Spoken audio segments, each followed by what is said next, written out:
Praise the lord everyone. Welcome to parable point. Bible స్టోరీస్లోని భాగంగా ఈరోజు మనం షేయరా గురించి తెలుసుకుందాం. షేయరా గురించి బైబిల్లో ఒక్కసారి మాత్రమే ప్రస్తావించబడినప్పటికీ గొప్ప ప్రభావం చూపిన మహిళల్లో ఈమె ఒకరు. ఈమె గురించి పాత నిబంధనలో మొదటి దినవృత్తాంతముల గ్రంథం 7వ అధ్యాయము 24వ వచనంలో కనిపిస్తుంది. షేయరా ఇశ్రాయేలు గోత్రాలలో ఒక్కటైన ఎఫ్రాయిము గోత్రానికి చెందిన మహిళ. ఎఫ్రాయిము యోసేపు యొక్క రెండవ కుమారుడు మరియు ఇశ్రాయేలు ప్రజల్లో ప్రముఖ గోత్రాధిపతి.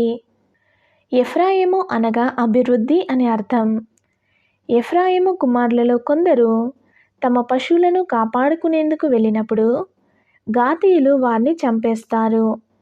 ఆ సమయంలో ఎఫ్రాయిము దుఃఖంలో ఉండగా అతని సహోదరులు వచ్చి అతనిని పరామర్శిస్తారు. ఆ తర్వాత కొంతకాలానికి ఎఫ్రాయిముకు ఒక కుమారుడు జన్మిస్తాడు. అయితే తన ఇంటికి కీడు కలిగిన తర్వాత పుట్టాడని అతనికి బెరియా అనే పేరు పెడతాడు. అలా ఆ కుటుంబంలో ఒక కొత్త తరం మొదలైంది. ఆ తరంలోనే ఒక ప్రత్యేకమైన స్త్రీ జన్మించింది. ఆమెనే షేయరా.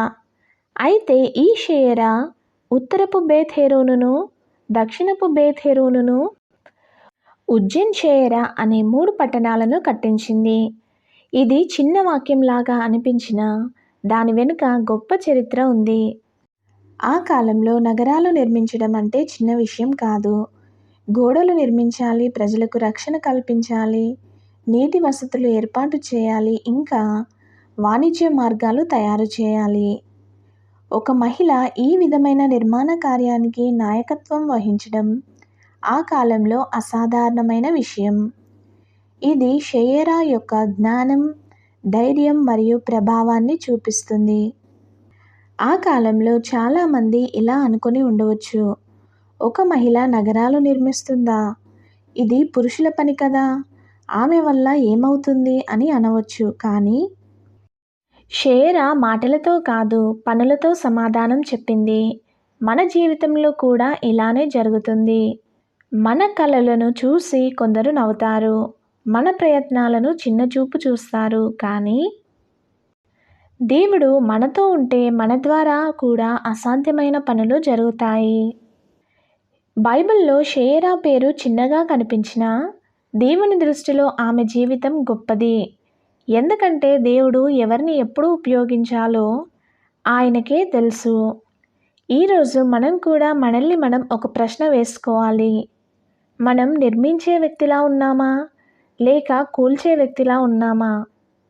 మన మాటలతో, మన ప్రేమతో, మన విశ్వాసంతో మన కుటుంబాలను, మన సమాజాన్ని నిర్మిద్దాం.